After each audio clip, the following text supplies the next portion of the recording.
Hello, this is Avery Zucco, and welcome to another Lost Ski Area tour. This time, I am at the former Wolf Hollow Ski Area outside Delaware Water Gap, Pennsylvania. So the format of this video is going to be a little bit different, just because I don't really have very much history on this ski area.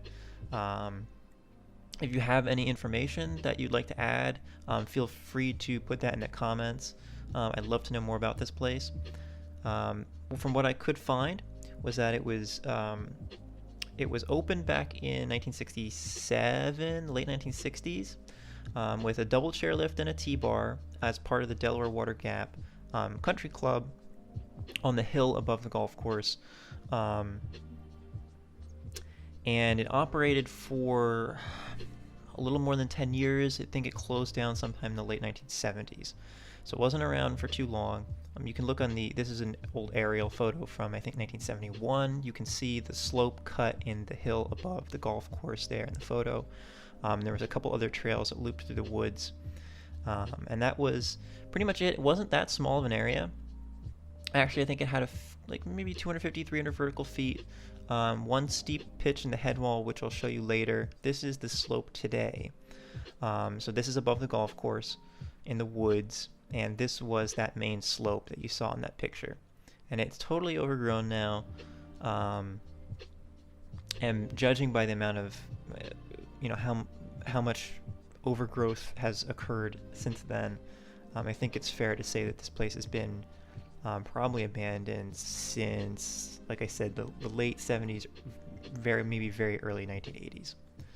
So you can still tell where the edges of the slope were because you can still see where the snowmaking pipe was, which you crossed at the beginning. And then this is walking west towards the other side of the slope.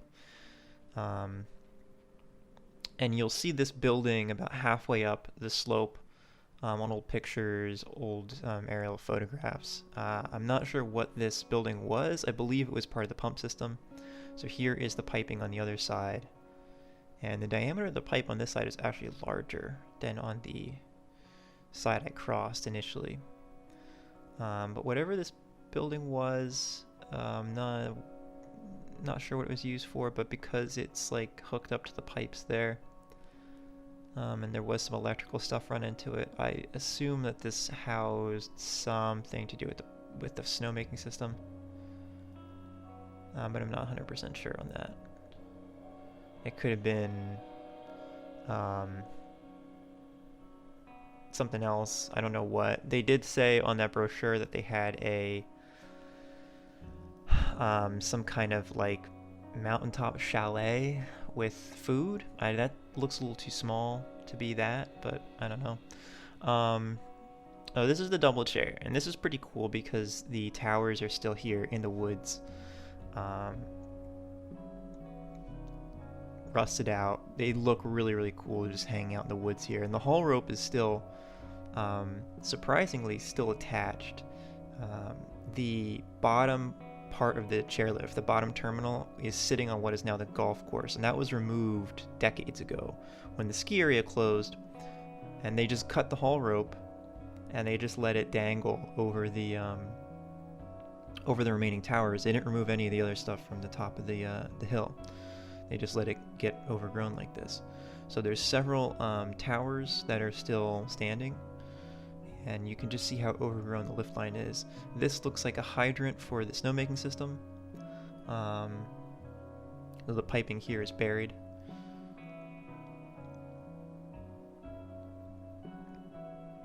And yeah, I mean, there's just like mature trees grown right up in the lift line, right around the chairlift towers. And it's just really interesting to look at. It's really strange just to see this stuff standing out in the woods like this. And so this is a Borvig double chair. Like I said, it was installed in, I believe, 1967. It has that very classic old Borvig chairlift look. And you can follow the lift line all the way up to the top. This would have been the top terminal up here.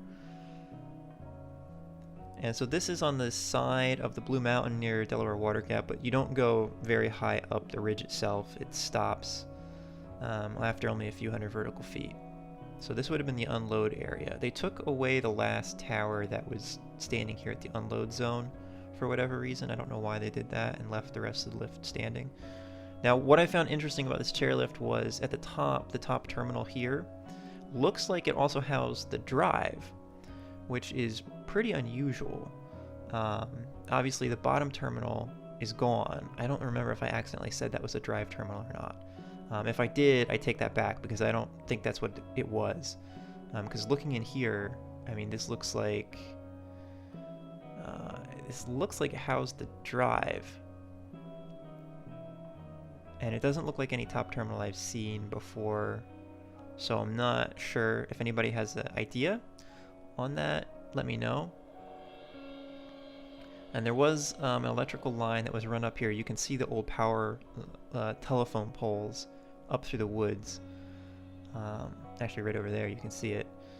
So they had electrical run. You can see it there too. They had electrical run up to this top terminal.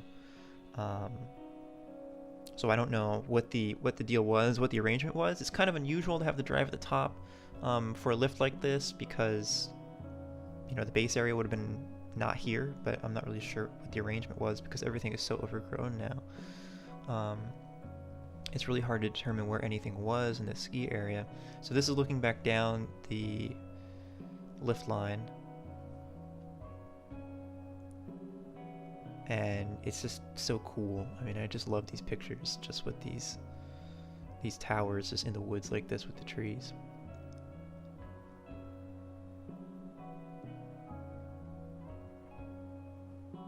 And then this is at the bottom of what you can still sort of walk to from the recreation area.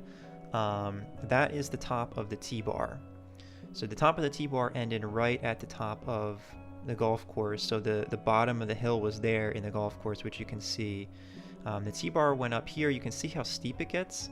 This is the top of this really steep head wall, and then the lift went all the way to the top, and then there must have been some sort of trail that looped around this because I don't see how that would have worked for intermediate beginner skiers. I think they had a couple easy ways down, but it's so overgrown now it's hard to see where any of those trails were. And so that was the lift system. They had a T-bar that went up to the steep part, and then they had the chairlift that went the rest of the way up. And both of those ended back on the golf course. All the infrastructure on the golf course has been since removed. As I mentioned before, there's nothing to really see down there. And this is in the woods around the ski area. I was looking for that chalet, and I did find some ruins. There's a bunch of like foundations, and you can sort of see where I think people had summer houses and things like that around the ski area. There's an abandoned road that goes up here as well. So yeah, if you have any other information on this ski area, put it in the comments. I'd love to know more about it. There's just not a lot of information on this place. And as always, thanks for watching. See you next time.